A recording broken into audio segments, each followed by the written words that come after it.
Dale. Hola, ¿qué tal? ¿Cómo están?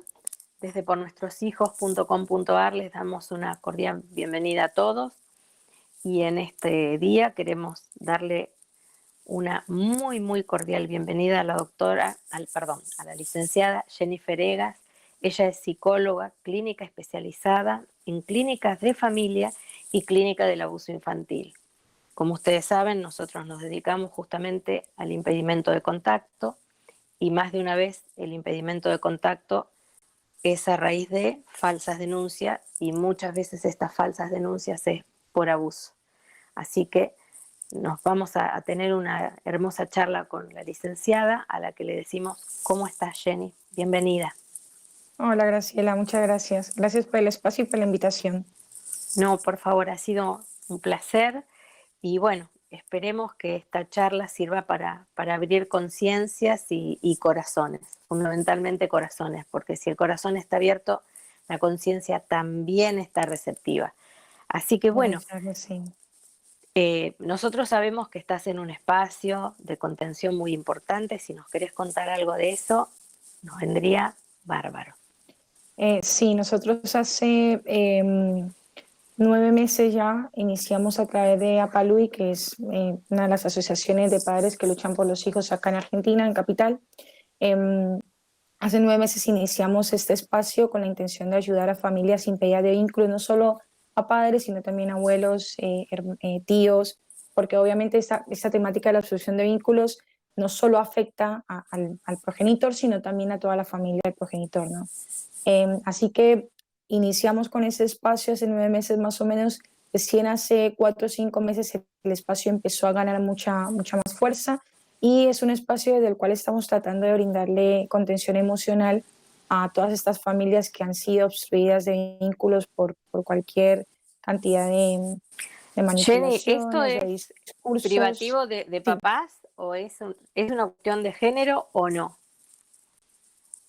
No, esto no es una cuestión de género, esto no tiene género. A ver, la obstrucción de vínculos, el obstructor puede ser una madre, puede ser un padre, pero no tiene género esto. Y eso es importante, de hecho, que lo aclaremos y buenísimo que me hayas preguntado de entrada, porque no es una cuestión, una temática que nosotros abordemos con la idea de antemano de que es la madre o es el padre el que hace esto, no. Esto no tiene género. La obstrucción la genera tanto un hombre como una mujer y de hecho todos los días tenemos los casos en el espacio este de contención emocional, también tenemos los casos, así que no es una problemática que tenga género, es una forma de abuso infantil que es perpetrada tanto por hombres como por mujeres. Y nosotros en la organización tenemos inclusive abuelas o abuelos que impiden el vínculo del menor, ¿no? Parece Que que sí. es más raro porque generalmente son los que reclaman, pero tenemos casos de abuelas y abuelos que están impidiendo esto. ¿Qué es lo que le Parece que hace a sí. un menor, a un niño, esta obstrucción? ¿Cómo lo perjudica? A los niños, si bien nosotros estamos todavía faltos de investigación en clínica de lo que son las consecuencias psicológicas que esto tiene en los chicos, podemos nosotros dar cuenta de ciertas cosas y de ciertos comportamientos que se notan en los chicos que de pronto son impedidos de ver a sus padres, de ver a su padre o de ver a la madre. Una de las cuestiones, por ejemplo, es al no tener ese vínculo, el vínculo sea con la madre o sea con el padre, que es un vínculo tan importante porque, a ver, la manera en que el chico se relaciona con ese progenitor, sea padre o madre, de cierta forma va a ser el patrón de comportamiento desde el cual va a seguirse desarrollando con ese género durante su vida. Entonces, si desde el principio los chicos están siendo obstruidos de ese vínculo, pues ese vínculo va a resultar de cierta forma dañado. No solo por el hecho de que no puede tener contacto con su padre o con su madre, sino por esa cuestión que te digo de que es un comportamiento que va a replicar en el tiempo. La forma en que Claro. no se involucró con ese padre o con esa madre es la misma manera en que no se va a involucrar emocionalmente con un hombre o con una mujer o con una pareja más adelante en la vida. Entonces, una de las consecuencias psicológicas es precisamente esa, la inhabilidad para desarrollar lazos sociales o lazos afectivos. También, por ejemplo, se presenta mucha desconfianza. El chico que de cierta forma fue manipulado por su madre o por su padre para no ver a su otro progenitor, tiende a desconfiar, porque si mis propios padres hicieron esto conmigo, ¿qué puedo esperar yo de las demás De la personas? afuera, ¿No? claro. No, si mis propios padres o si mi propia madre no dejó que yo viera a mi padre, si mi propio padre mintió con respecto a mi madre, ¿qué más puedo esperar yo del mundo? Y es una construcción psicológica que de ya empiezan a formar los chicos que son de cierta forma como el caballito de guerra en estas situaciones y, y empiezan a generarse como esos patrones de comportamiento y patrones cognitivos también, ¿no? Así que bueno, eso por ese lado. Igual, a ver, en términos de consecuencias psicológicas, ciertamente hay que diferenciar en lo que son las consecuencias de chicos y de chicas, ¿no? No es lo mismo el impedimento de vínculo de una nena con respecto de su padre o de un nene con respecto de su madre. Por ejemplo, en el caso de las chicas, por ejemplo, las niñas, el vínculo con el padre es un vínculo muy fuerte, ¿no? Entonces, la niña que es impedida del vínculo con el padre, hablo de la figura paterna del Sí, hombre, sí, se entiende. Sí, sí. sí, yo por las dudas aclaro, ese vínculo es muy fuerte en una niña. La forma en que la niña se involucra con su padre dice mucho de lo que su comportamiento después en las relaciones afectivas que tenga. Entonces, una de las cosas que más se ven en las chicas, por ejemplo, es este desarrollo sexual precoz, ¿no? Esta cuestión de tener comportamientos poco promiscuos, si se quiere llamar de alguna forma, esta cuestión de la desconfianza, de los celos, la desconfianza en el sentido de no confiar en que un hombre las pueda querer o de ser excesivamente celosas o excesivamente posesivas, precisamente por esa falta de vínculo. Entonces en las chicas se presenta mucho eso. Después en los niños está toda esta cuestión de la falta de la falta de habilidades sociales para desarrollar relaciones sociales, de la falta también de confianza en general, eso se presenta en los chicos en general, la falta de confianza.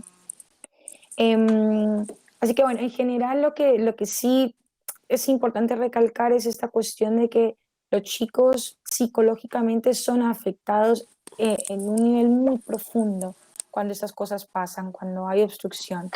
Y acá me gustaría hacer un paréntesis porque lo que es Hanna, importante resaltar de esto es que los chicos pueden Hanna, ser o pueden servir como un caballito de guerra en este momento seguro, para conseguir lo que el otro progenitor quiera. Puede que exacto. eso pase, pero los chicos crecen y cuando los chicos crecen, las verdades se saben y los chicos se enteran de las cosas y después es muy caótico también psicológicamente hablando de todo lo que ellos tienen que mirar o tienen que aceptar una vez que se dan cuenta que han sido manipulados por un progenitor para no ver a su otro progenitor. No es solo el tema de perdí ese vínculo, sino que tengo que aceptar que además lo perdí por manipulaciones, mentiras y artimañas de mi otro progenitor, ¿no? Entonces, Claro, yo todo creo que esto tanto el causa un papá impacto o la mamá psicológico. creen que el niño va a ser eternamente niño. Claro, tal Es cual, esa perder ese valor o esa perspectiva de que sí, hoy es nene, mañana, pero de acá a unos años, y ese chico tiene memoria, y ese chico guarda un montón de cosas. Entonces, ¿qué pasa cuando ese niño se transforma primero en adolescente y después en adulto, y cuando cae en cuenta de todo lo que le fue negado? tal Porque cual. si ese papá o esa mamá les dio amor mientras que tuvieron el vínculo, cuando ese vínculo falta, alguien tiene que hacerse responsable de que me sacaste, me privaste Tal o por cual. qué, qué pasó. Entonces, en el adulto también eso se debería reflejar. Claro, es exacto eso. Em, a ver, los chicos crecen, los chicos no son chicos eternamente Eternamente no. y se dan cuenta de esas cosas. Desde ya que el grado de afectación no es el mismo, si el chico de pronto fue impedido porque la madre o el padre de alguna forma dijo algo en contra del otro progenitor, no es lo mismo que si el chico es obligado a decir cosas que no son, decir cosas que son falsas para perjudicar al otro progenitor. El daño no es el mismo. Hay una Eso te quería diferencia en el preguntar, aspecto psicológico, ¿no? claro. No es lo mismo obstruir el vínculo desde la falsa denuncia que hacerlo desde la alienación, ¿no? Son cuestiones diferentes, pero en todos los asuntos, en todas las perspectivas, hay un daño psicológico que es grande, precisamente por esta idea, por esta cuestión de que los chicos no son chicos eternamente. Claro, sí, sí, yo creo que debe ser grave y mucho más, y a eso iba, que es tu especialidad, ¿qué pasa cuando al chico se lo obliga, o no sé qué palabra exactamente utilizar, a mentir sobre un abuso, sobre una violación? ¿Qué pasa Claro. con ese menor que en su momento puede ir y referirlo? ¿Qué pasa después con ese chico? A ver, uno de los obstáculos más grandes que nosotros tenemos con esta forma de abuso infantil, porque esto es una forma de abuso infantil, es que no tenemos investigación clínica o científica que dé prueba o que dé cuenta de estas cuestiones. Yo de lo que puedo hablar es de lo que yo he visto y de los casos que yo he manejado. Ujú. Y cuando los chicos, a ver, el chico cuando es de cierta forma influenciado para decir que ha sido víctima de algo que no fue víctima, en muchas ocasiones el chico tiende a creer que eso es así, que realmente las cosas pasaron, ¿sí? Que realmente eso a lo que fue influenciado decir pasó, porque para los chicos es fácil generar recuerdos. Entonces, los chicos piensan que realmente las ¿Qué cosas les pasó? sucedieron, ¿sí? Y como piensan realmente que esto sucedió, pues el efecto en el cerebro es exactamente el mismo que si realmente hubiera pasado. Entonces el chico crece realmente con la sintomatología de un daño tan grave como puede ser un abuso sexual, por ejemplo, porque fue influenciado de cierta forma y de tal forma que su cerebro efectivamente creó los recuerdos, ¿no? Creó la situación de abuso. Em, a ver, esta cuestión de generar recuerdos se puede leer en revistas científicas, nosotros no necesitamos pruebas científicas de esto, no necesitamos pruebas científicas para decir que un chico puede generar una memoria si de cierta forma es influenciado constantemente a decir que algo así sucedió, ¿no? En el peritaje psicológico uno se da cuenta de cuando hay cuestiones del discurso que no van. El chico puede decir que ha sido abusado, pero después en las baterías de pruebas, el psicólogo que analiza profundamente sabe que en la batería de prueba, si un chico realmente fue abusado, hay cuestiones que se ven en las baterías de prueba que no se verían si el chico no lo hubiera sido.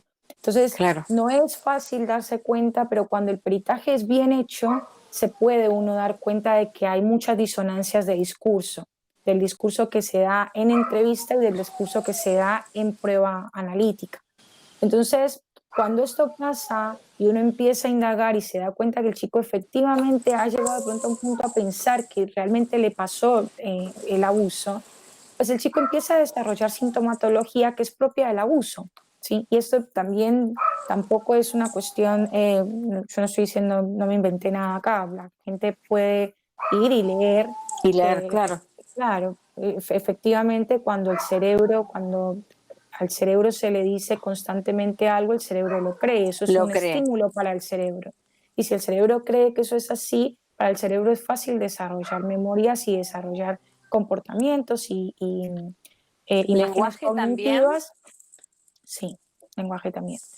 A ver, cuando los chicos son influenciados a decir que han sido víctimas de abuso, por lo general la persona que los está influenciando sabe cuál es el lenguaje que tiene que decirle a los nenes. Entonces, en el peritaje psicológico eso también es algo que se tiene que analizar, que es el análisis del discurso hablado.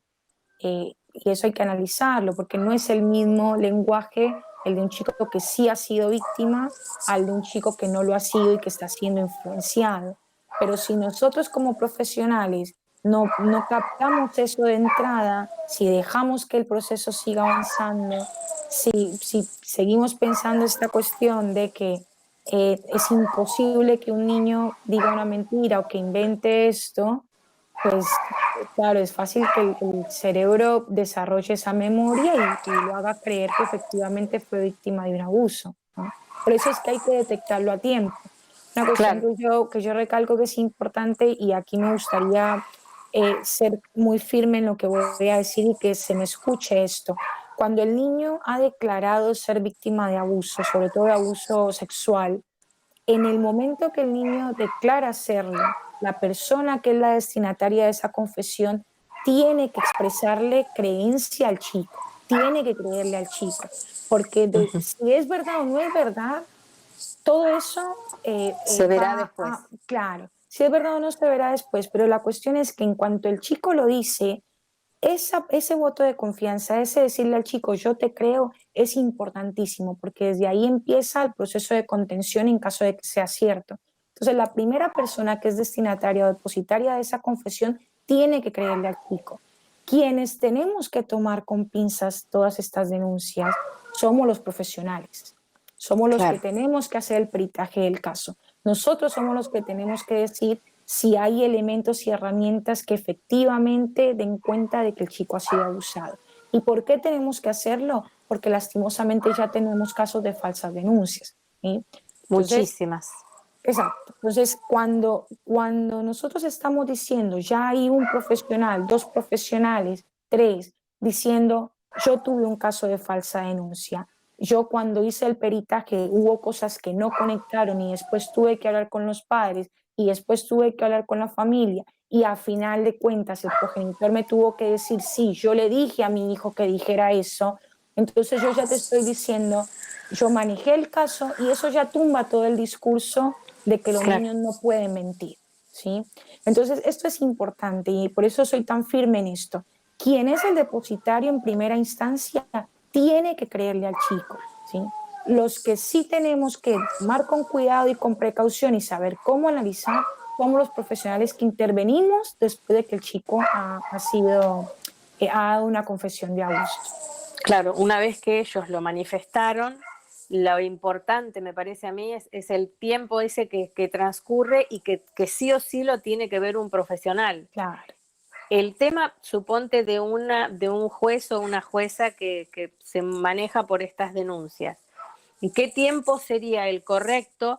Porque cuando se hacen estas denuncias, el papá queda obstruido, o la mamá o la familia queda obstruido.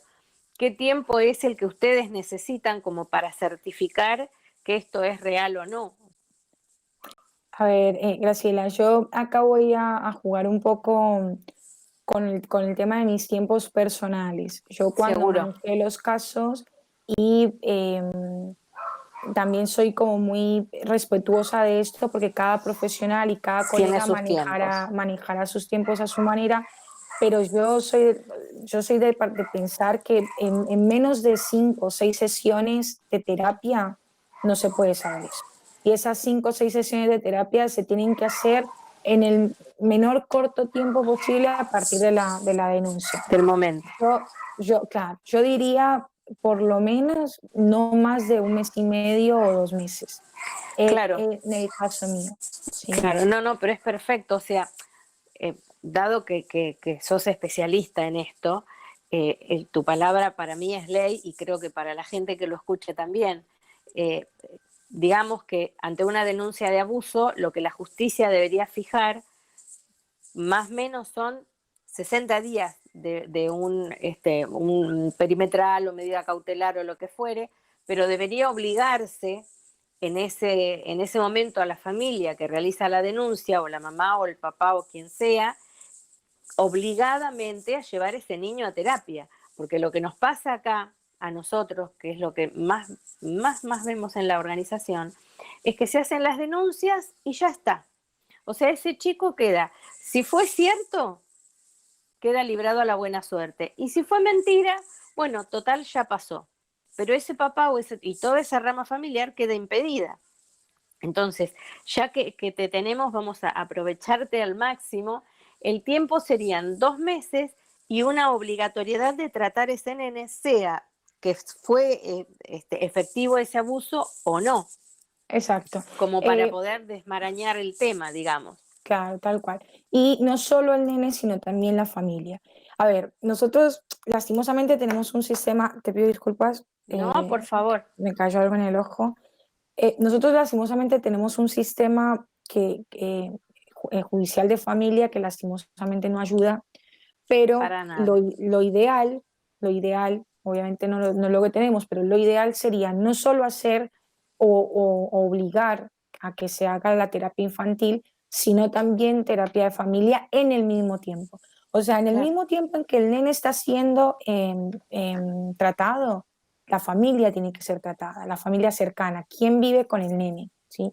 Todas esas personas tienen que ser investigadas, tienen que ser tratadas también por un psicólogo y debería haber un grupo interdisciplinario de profesionales que estén brindando no solo la contención emocional que se debe brindar al nene, sino también que estén brindando investigación en la cuestión psicológica, ¿sí? ¿Para qué? Porque cuando hay una denuncia de este tipo no es solo la denuncia del nene y no es solo la situación en la que está el nene, sino emocionalmente hablando, sino que es también toda la situación emocional contextual, ¿sí? claro, Porque cuando hay una denuncia de abuso, el nene es la primera víctima y desde ya que tiene que ser el foco de atención, pero la familia, a excepción del abusador, también es víctima, ¿sí? seguro. Entonces, a la víctima, a la familia también hay que brindarle esta contención y también hay que hacerle un proceso de terapia familiar psicológica, en la que nosotros como psicólogos profesionales en el proceso de peritaje podamos ver cuál es la situación clínica de la familia. Si hay por ejemplo, casos de cuestiones clínicas, psicológicas, si hay trastornos emocionales de algún tipo, si hay trastornos mentales de algún tipo. Todo eso es necesario saberlo para poder llegar a una conclusión de qué le pasó al chico, cómo pasó y si es o no como se ha dicho que pasó, ¿sí? Claro. No, y Entonces, aún mismo si pasó, en el caso que pase, y lo hablo con algún conocimiento en la materia, de cómo uno debe tratar a ese niño, claro, porque ese niño queda marcado, no es algo que pasó por su vida o como se le rompió un juguete, lloró y uno fue y le compró otro y ya está. Ese niño queda muy, muy marcado y tiene de pronto reacciones que no siempre uno sabe manejar, ¿no? Entonces, claro, yo creo que sí, hace muchísima falta para la familia que convive con el niño, eh, dónde uno debe hacer pie, qué cosas decir, qué cosas no decir. Yo creo que hasta el tema de secarlo en el baño, uno debe modificar o aprender a hacer, ¿no? Y eso me parece que ahí tenemos una parte de la justicia como que no ha reparado en este tema, ¿no? Que me parece que todo el mundo habla de proteger a la infancia, proteger, y realmente hay cosas que se podrían hacer ya, que no necesitamos tanto, o sea, no se necesita un aparato ni un gasto tan grande, sino gente que esté especializada y que se dedique a armar grupos dentro de los juzgados, a armar grupos donde de pronto están las organizaciones, porque honestamente yo creo que desde el niño y los familiares también, los que van a interactuar con ese niño, lo necesitan imperiosamente, porque a él le cambia algo o al nena, pero a la familia también. claro. O sea, como que se pierde como tratarlo, ¿no? Tal cual, o sea, se afecta toda la estructura emocional familiar y eso es lo que hay que tener en cuenta. Más allá desde ya, como dije hace un rato, el foco de atención es el nene, pero esa familia es la que va a seguir ahí y hay que darle esa mano a la familia. Más allá de toda la situación, más allá de cuestiones del tipo, y esto también me gustaría como ser muy firme en esto, una denuncia de abuso sexual puntualmente, eh, con un diagnóstico positivo es, hicimos el peritaje psicológico y sí, todas las pruebas dan que el chico fue abusado sexualmente. Ese diagnóstico positivo es tan devastador como un diagnóstico negativo.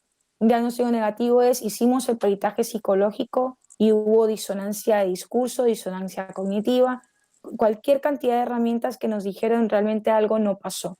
Y en el caso mío, por ejemplo, que manejé casos puntuales de falsa denuncia, por lo general, la persona que influenció al chico, después que no se ve un poco acorralada y dice, ¿no? Y Confiesa, claro. expresa, lastimó, sí, yo lo hice, yo le dije a mi hijo que hiciera esto, que dijera esto. Em, Llegar a esa instancia es igual de devastador para el chico que si el diagnóstico hubiera sido positivo. Y eso también me gustaría que quede muy claro después de esta charla. El diagnóstico positivo de ASI es tan devastador como un diagnóstico negativo de ASI, porque el chico, además de tener que enfrentarse a la Someterse confusión a todo. de todo esto, tiene que al final tratar de entender que uno de sus progenitores, por hacerle daño al otro, encima sin entenderlo, porque hay chicos, en el caso, por ejemplo, mío, de casos que he tratado una nena menor de 8 años, ni siquiera entienden la Claro, complejidad de no lo que sabe qué están pasó. diciendo. Ellos no saben ni qué dijeron, no saben que por decir eso dañaron la integridad de uno de sus progenitores. Los niños no entienden esas cosas. Seguro. Entonces tienen que enfrentarse a tener que decir, no, mi papi o mi mami me dijo que dijera esto, pero encima de eso, tener que lidiar con todo lo que le pasa internamente, porque como te dije hace un rato, esos procesos judiciales son tan largos,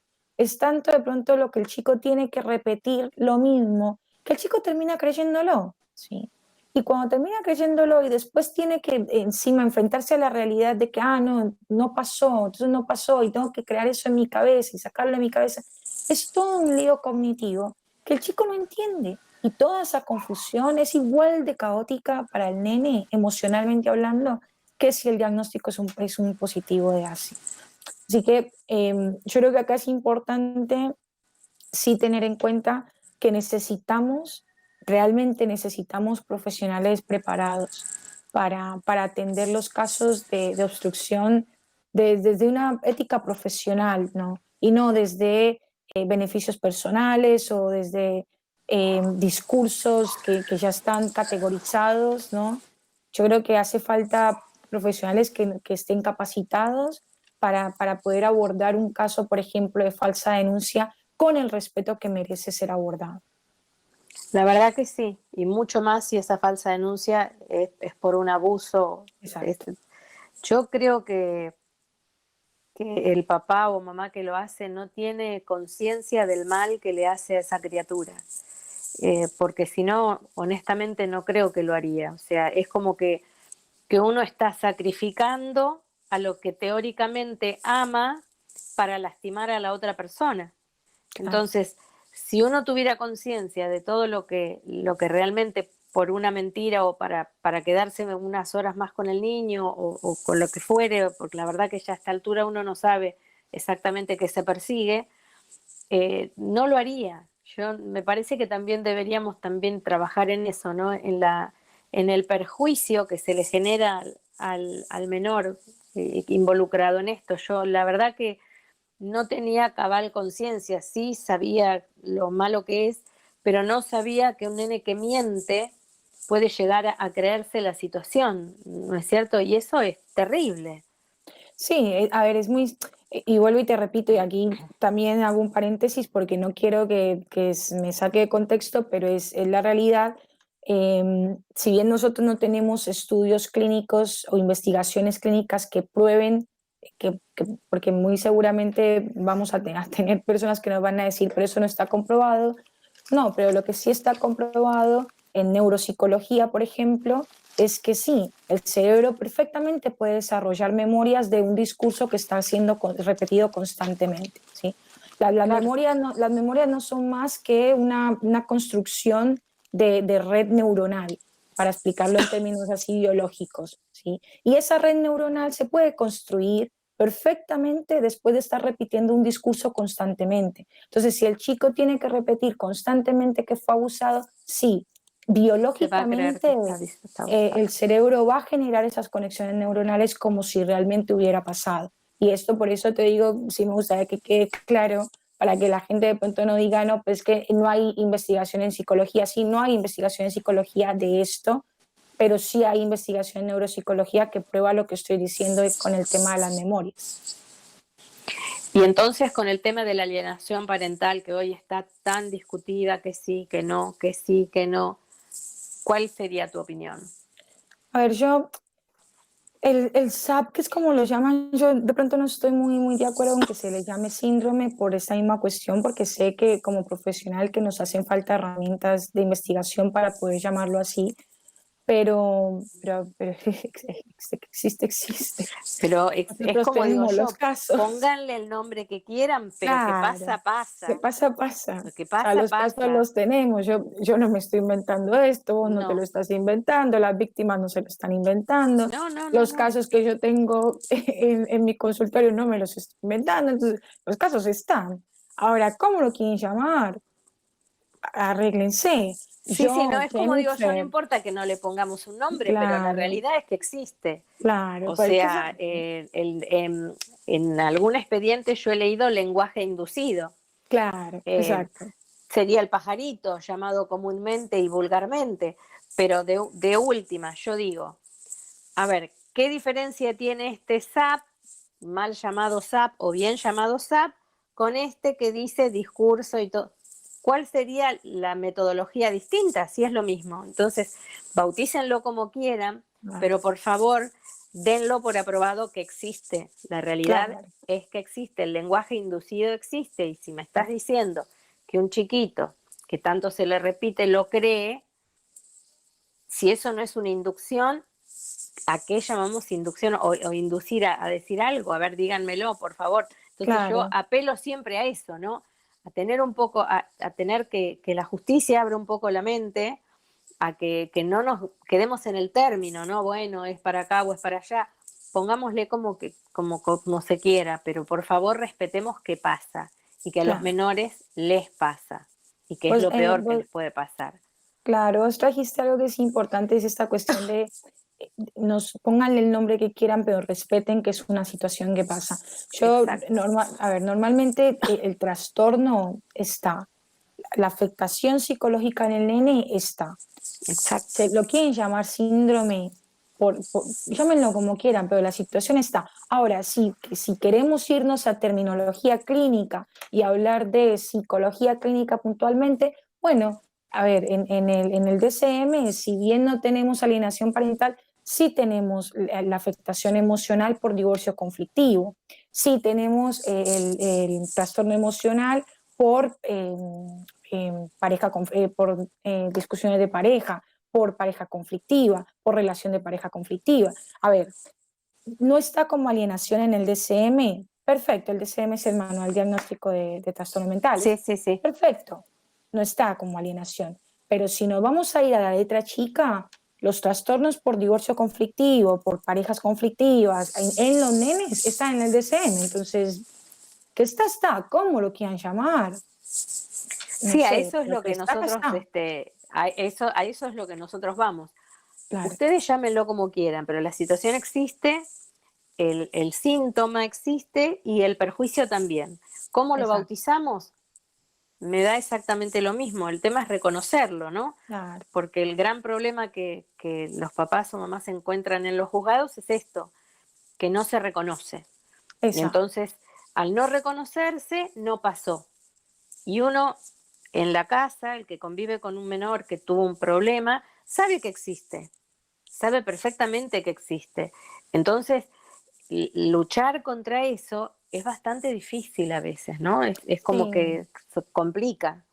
Sí, no, yo sé que sí. A ver, nosotros tenemos, hay una cuestión que es como importante acá, y es que yo no entiendo por qué pareciera que es una guerra de bandos, ¿no? Y no tiene nada que ver una cosa con la otra. A ver, que yo reconozca que la alienación existe o que yo reconozca que los chicos realmente pueden ser alienados, no quiere decir ni desconoce para nada la lucha de mujeres que son sometidas a violencia, que sí hacen Perfecto. denuncias que son ciertas, que sí hay chicos que son violentados por un progenitor. No desconoce absolutamente nada de eso. De hecho, tienen un lugar importantísimo. Las respeto porque mi trabajo de hecho es con mujeres violentadas, pero una cosa no quita la otra, una Exacto. problemática no niega la otra. La problemática de la alienación existe en menor o mayor medida con respecto de la problemática de la violencia femenina, de los chicos violentados por padres. Perfecto, puede ser que sea en menor medida, pero no la desconoce. La problemática está, es una realidad, ¿sí? Y eso es una cosa que tiene que quedar clara. Esto no es una guerra de bandos acá. Esto no es una No, para cuestión de nada. quién está defendiendo qué. Acá me parece que en general todos estamos defendiendo los derechos de los chicos. Y porque todos estamos defendiendo los derechos de los chicos, debería estar esta cuestión de, perfecto, las madres que están denunciando, los padres que están denunciando una violencia que es real en contra de sus nenes y que necesitan de un juzgado de familia que responda, pero también están los casos de las familias que están siendo denunciadas falsamente y que también requieren de un juicio, de un juzgado de familia que les responda. En menor medida, pero eso no quiere decir que la situación no exista.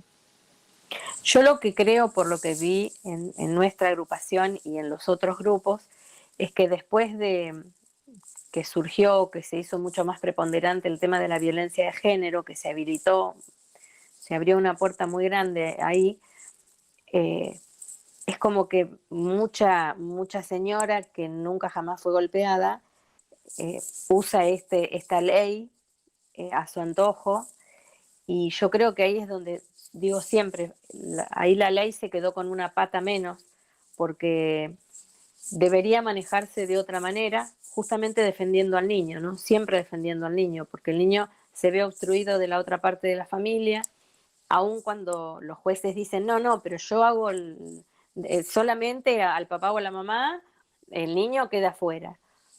Pero hay papás que no lo saben, hay mamás que no lo saben y reciben la medida cautelar o la perimetral o perímetro, y ellos se creen que, bueno, ya está, tengo yo, la tiene toda la familia. O sea, la letra chica, el que no estudió abogacía, no la lee o no la sabe interpretar. Esa Claro, es la realidad. O sea, la conciencia popular, digamos, yo represento a mi familia, entonces si yo no voy, mi familia tampoco va. Mucho más nosotros que venimos de toda esa conciencia tan gallega que todo funcionaba como clan, ¿no? claro. Entonces es difícil a veces para que la persona que recibe esta notificación, y no siempre se le explica, señora o señor, el excluido es usted, no su niño, todos los niños. Entonces inmediatamente se excluye a toda la familia. Entonces también necesitamos gente que se haga responsable de esto, ¿no? De bajar las leyes como corresponden, que uno tenga defensas, ¿no? Porque a mí me parece que esos niños están indefensos realmente, porque son usados como rehenes, porque son usados por un bando o por el otro, porque están inmersos en una terrible denuncia que los acarrea pericias y una cantidad de cosas que me parece como que los violentan de tal manera y los invaden de tal manera que para ellos es una marca que creo que no se deben sacar nunca más, o que tendrán que hacer un trabajo a futuro psicológico como para que eso no les deje tanta mella en su vida, ¿no? Entonces, Claro. el tema sería ese, ¿no? Proponer que se traten que se traten estas medidas de apoyo en todos los tribunales en donde sea familia, que haya un apoyo importante de parte de las psicólogas, y que las personas que intervienen en los juzgados sean especialistas en el tema. Porque más de una vez uno va a un juzgado y resulta que la psicóloga, no sé, trata cualquier otra cosa y no especial en abuso o en la dinámica familiar. Entonces, Claro.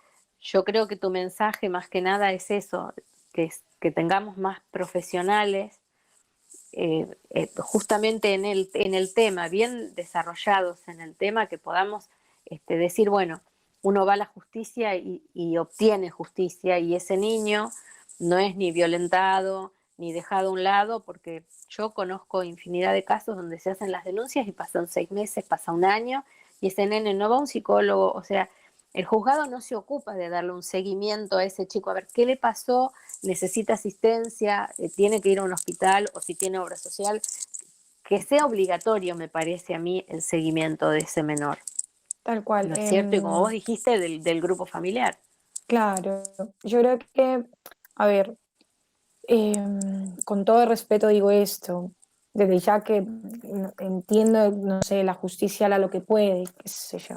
Pero sí creo que hacemos definitivamente falta muchos profesionales en todo lo que es el tratamiento de los casos de obstrucción.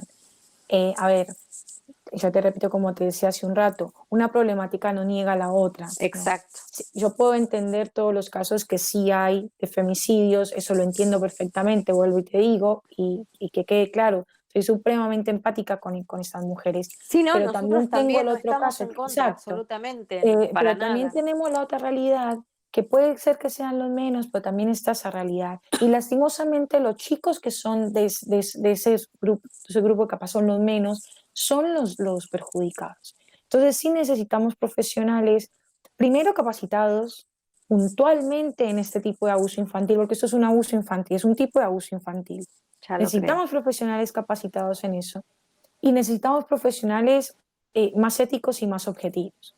Porque, ¿qué nos pasa también? Que tenemos los casos y como ya tenemos esta cuestión de, a ver, no quiero ofender a nadie, pero bueno, que se ofenderá al que se ofenda, porque no es mi intención, pero tenemos profesionales, por ejemplo, colegas míos que son partidarios del movimiento feminista y tienen un caso de estos y es así y no hay forma de dudar de esto, ¿no? Y lo que me están diciendo es así y esto es así y esa persona es un monstruo y yo no tengo quizá ni siquiera el aval o hecho siquiera el peritaje correspondiente para decir que esto es así, sí, pero ya como estamos metidos con esta ideología de Claro, que este es el malo, entonces sí tiene que ser verdad. es malo, Entonces ya no está. importa, exacto, entonces no Hay un importa cómo preconcepto den los terrible. resultados, exacto.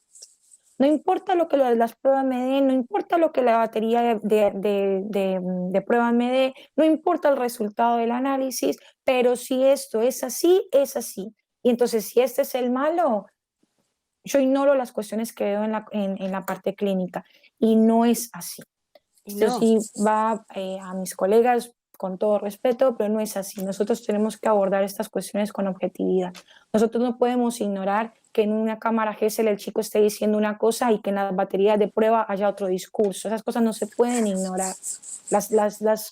A ver, yo no digo, nosotros no tenemos que ser Freud para darnos cuenta de que hay unas disonancias discursivas. Si seguro. hay disonancia discursiva, hay que indagar más, hay que mirar más, hay que ir un poquito más allá. ¿Por qué esta batería de prueba me está tirando esto y la GESEL me está tirando esto? Y estoy segura que si se mira un poquito más con objetividad, podríamos empezar a resolver un par de cuestiones de la problemática de la obstrucción que se podrían haber resuelto hace mucho ya. Y que creo que, como vos decís, tienen más que ver con una cuestión de disposición humana, de disposición profesional, que de lo Totalmente de que la acuerdo. justicia misma puede hacer. Totalmente de acuerdo. Totalmente de acuerdo. Para que no te sientas mal, nosotros teníamos acá en Moreno, teníamos, no, desgraciadamente tenemos una licenciada que hace pericias y con el niño abusado, con toda la carga que da positivo, ella no coloca el nombre del abusador porque después tiene que ir al juzgado y declarar. Entonces, como no quiere ir a declarar, y no tenemos uno ni dos casos, tenemos unos cuantos y siempre es ella el común denominador, cuando el nene entra gritando quién fue, cuando el nene dice tal persona me hizo tal cosa y lo sostiene y se comprueba, lo que hace ella es no, por el estado emocional no es claro el nombre de tal o cual persona. Entonces se libera de ir a declarar. Así que sí, hay profesionales que realmente avergüenzan la profesión, es cierto. Es cierto, lo vivimos, lo padecemos, desgraciadamente, y es muy difícil probarlo. Es muy, muy difícil. De todas maneras, uno está trabajando en unos casos testigos donde los nenes no son tan chicos, donde siguen sosteniendo el discurso. Vamos a llegar en algún momento a poder torcer esa cuestión que está mal. Pero sí, sí, tenemos esos profesionales, entonces desde allí uno ya es como que dice, y pasar al nene por la pericia, eh, ¿para qué? únicamente Claro, para bueno, esa es tener otra el cuestión sí, que, es positivo, pero no sé quién es. Y el nene creo claro, que entró con una bandera y un afiche, fue tal, fue tal. Entonces y es es una como que, cuestión también que precisamente también por eso hace un rato te decía lo de que el peritaje no debería durar más de un mes y medio o 2 meses en este caso, precisamente también por esta cuestión, porque, a ver, el chico es víctima y es revictimizado, sea siempre, que el chico esté siempre, siendo influenciado o no, o sea que no. lo que esté diciendo sea resultado de ser influenciado o sea que lo que está diciendo es verdad. El chico es victimizado y revictimizado en cada uno de esos procesos. Yo digo que Entonces, siempre el que pone el cuerpo, siempre es el chico, siempre es el menor. Y él es el que pone el cuerpo, el que banca todo, siempre es el niño. Entonces, sobre eso es lo que uno tiene que luchar, ¿no? claro, Que el niño sea el que esté protegido, no victimizado y revictimizado y vuelta a victimizar. Y como el otro día decía una psicóloga hablando de un tema puntual, que el nene estaba tan intervenido, que la idea era dejarlo de tener que intervenirlo y cuestionarlo y todo lo demás.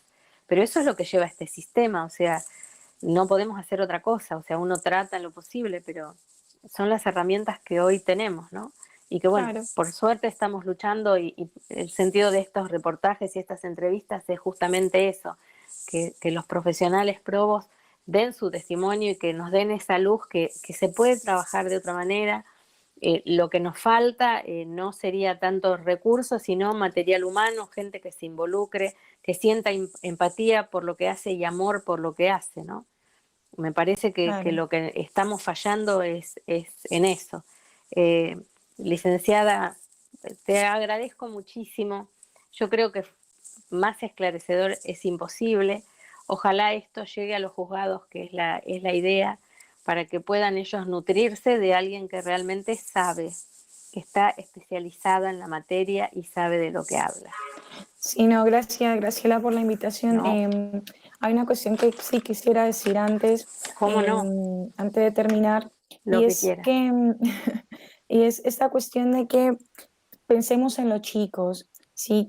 Intentemos pensar en los chicos. Como sociedad, yo sé, repito, la justicia hará lo que puede, pero como sociedad también nos corresponde un poco. Cuando nosotros escuchamos a un progenitor diciendo, no, pero deja que yo sé cómo manejarlo, ¿sabes? Cómo no le dejo ver a los chicos que esto es un discurso que, a ver, y esto te lo digo porque pasa en la diaria. Sí, ¿Cuántas familias no hemos escuchado muchísimas. esta cuestión, ¿no? No, pero deja, no quiere pasar la cuota, deja, que yo sé cómo controlar eso. No, no le dejo ver a los chicos y ya está. Y lo peor que Y como la sociedad lo familia, aceptamos. exacto. Y la familia o los amigos o las amigas en torno a esa... Ah, sí, sí, sí, hacelo. Seguro que después de eso te responde. Nosotros como sociedad tenemos que empezar a cuestionarnos esas cosas. Tenemos que empezar a cuestionarnos esos discursos que ya están tan automatizados y tan grabados en la memoria colectiva. Está mal. Y está mal Está porque mal. es que es el chico el que está afectado. Es el chico es el que se usado como un caballito de guerra acá. No es el adulto. Y el chico crece y tiene que crecer con todos estos dilemas y con todas estas problemáticas emocionales a resolver después, como decían vos. Entonces, como sociedad, yo lo que sí quisiera es invitar a esto, a que empecemos a cuestionarnos y a reflexionar un poco sobre discursos que ya tenemos tan instalados y que realmente no nos hacen bien como sociedad. Empecemos a cuestionarnos todo eso y las respuestas que damos a esos discursos que están tan automatizados. Estoy segura que si desde una casa, desde una familia, esas cosas se empiezan a cuestionar, la memoria colectiva se empieza a cuestionar sobre estas Totalmente de cuestiones. acuerdo. Y que siempre sea el bienestar general del chico realmente el que se ponga como El que prive. prioridad. ¿Sí? Exacto. Sí, sí, esa es Bueno, la idea fundamental. La lucha nuestra no es ni por el adulto, ni por la abuela, es por el chico. El chico tiene ese derecho y tiene el derecho de elegir, ¿no? Y eso es lo que nosotros vemos que está medio cercenado. Como que al chico se lo escucha, sí, se lo escucha, pero no se lo oye. Y ese es exacto. el gran error que nosotros tenemos en lo que a nosotros nos involucra directamente, que es la justicia. Lo escucharlo, sí, un artículo 12, otro artículo 12, otro. Pero el chico habla y y su voz quedó ahí en la nada. Entonces el tema nuestro es ese, escucharlo y que se lo oiga. Tal Entonces cual. ahí vamos a poder realmente empatizar con el chico y defender, y que la bandera que se alce sea por ese niño, ¿no? Y si ese niño está bien, yo creo que la familia de los dos lados está bien, que es Tal lo que cual. no se entiende, ¿no? O sea, si el chico está bien, ese niño está feliz, está bien un rato con vos, un rato conmigo, bueno, ahora duermo con vos, es como, yo tengo nietas, ¿no? Y viven cerquita acá. Bueno, ayer yo me sentía muy mal de la columna y a las 11 vino una que se quedó a dormir. Ay, abuela, extraño tanto a mi mamá. Entonces la abuela, arriba del camisón, se puso la campera, agarró la llave de la camioneta y la llevó a la casa. Porque no tiene sentido que sufra, estamos 4 cuadras. Que yo le podría haber dicho, no, quédate, que la abuela. No, no, ella se quería ir con su mamá. Entonces, ese respeto que de última no es una persona, no es un tonto, es alguien que es más chiquito que uno, nada más. Claro. Entonces, eh, tuvimos después un encontronazo con mi esposo, y dice, pero no puede ser. Ella quiso venir a las 5, estuvo y se quiso ir. Está bien, de pronto que están los riesgos, pero ellos no entienden el peligro y un montón de otras cosas, y bueno, después lo iremos charlando. La próxima vez que quiera venir tendremos una charla.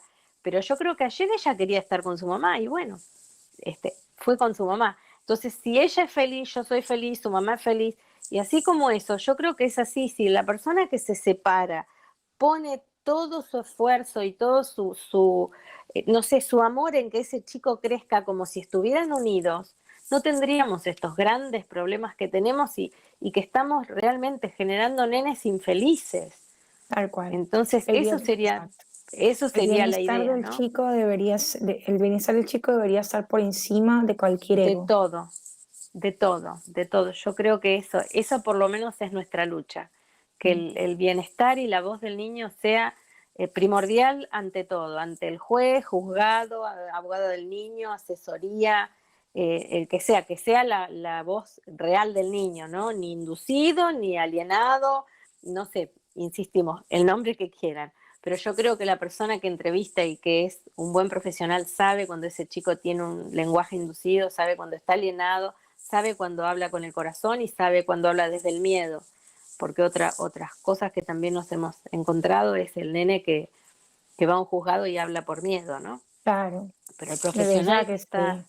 te está preparado para eso, lo ve en actitudes, no solo por el lenguaje oral, sino por cómo se mueve, cómo toma una mano, cómo se retuerce. Yo creo que el que está, si me doy cuenta yo que no he estudiado, me imagino que la persona que está en el tema y se capacitó, lo ve a la legua. Entonces, esas patas es la que digo, ¿por qué tenemos que tener nenes que están viviendo tan mal, teniendo todas las armas, ¿no? Entonces yo digo, las herramientas están. ¿Por qué hay gente que no las usa? Eso es lo que a nosotros nos lleva a tener justamente estas entrevistas con profesionales como vos, que nos abran un poco la mente, ¿no? A ver, que podamos de a poquito ir insertando en la sociedad esto de que se puede hacer, que no es tan difícil, que no hay que buscar una ley, ni cambiar la otra, ni esperar que debatan. Con lo que hay, podemos generar niños felices. Entonces, hagámoslo. Tal cual, Hagámoslo, compromiso y empatía, nada más. tal cual. Te De agradezco acuerdo con eso. infinitamente otra vez en nombre de por nuestros hijos, y estás invitada para cuando quieras desde ya.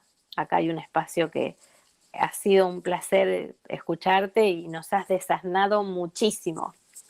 Gracias, Graciela, a ustedes por el No, espacio, por por favor, permitir darle no, perspectiva a por esta favor. temática.